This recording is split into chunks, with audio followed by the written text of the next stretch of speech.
எல்லா ஆரியர்களும் பார்ப்பனர்கள்னா நிச்சயமாக கிடையாது. எல்லா பிராமணர்களும் ஆரியர்கள் தான். ஆனால் ஆரியர்கள் எல்லாமே பிராமணர்கள் கிடையாது. ஆரியர்கள் அப்படின்னு சொன்னால் இந்த மதத்தை சார்ந்தவர்கள்னு வரையறுக்க முடியாது. ஆரியர்கள் முஸ்லீம்கள் இருக்காங்க, கிறிஸ்தவர்கள் இருக்காங்க, இந்தியாவில் பார்ப்பனர்களும் இருக்கிறாங்க.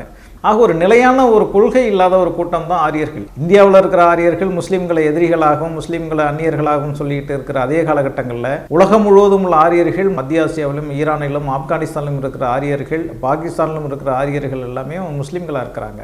ஈரானில் இருக்கிற எல்லாருமே ஆரியர்கள் தான். இன்னைக்கு உலகம் முழுவதும் உலக மக்கள் தொகையில் 1/4 முஸ்லீம்களாக இருக்கிறாங்க. அப்படி இந்த 1/4 முஸ்லீம்களும் அரேபியாவில் இருந்து தான் வெளியில் போயிருப்பாங்க அப்படின்னு சொல்றது வரலாற்றுக்கு முரணான ஒரு தகவல்.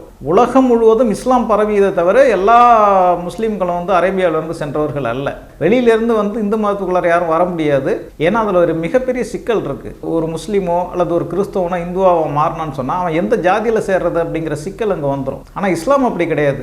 எந்த மதத்தை சேர்ந்தவர்களாக இருந்தாலும் சரி, அது கடவுளே இல்லைன்னு சொல்லக்கூடிய எத்தனையோ பேர் இஸ்லாத்தை ஏற்றுக்கிட்டு இருக்காங்க. இப்போ ஆரிய பிராமணர்கள் முஸ்லீம்கள் அந்நியர்கள்னு சொன்னால் அவர்கள் இந்த நாட்டினுடைய பூர்வக்குடிகள் அப்படின்னு பார்த்தா நிச்சயமாக கிடையாது. ஆரியர்களும் அந்நியர்கள் தான். அவர்களெல்லாம் இந்த மண்ணினுடைய பூர்வக்குடிகள் அப்படின்னு சொல்றது காரணம் என்னன்னு சொன்னால் அவங்க ஆன்மீகத்தை கையில் எடுத்துக்கிட்டாங்க. ஆன்மீகத்தின் பெயரால் இந்த மக்கள் அடிமைப்பட்டு கிடக்கிற வரையிலும் அவங்க அரசியல் ரீதியாகவும் சமூக ரீதியாகவும் செல்வாக்குள்ளவர்களாகவே இருப்பார்கள்.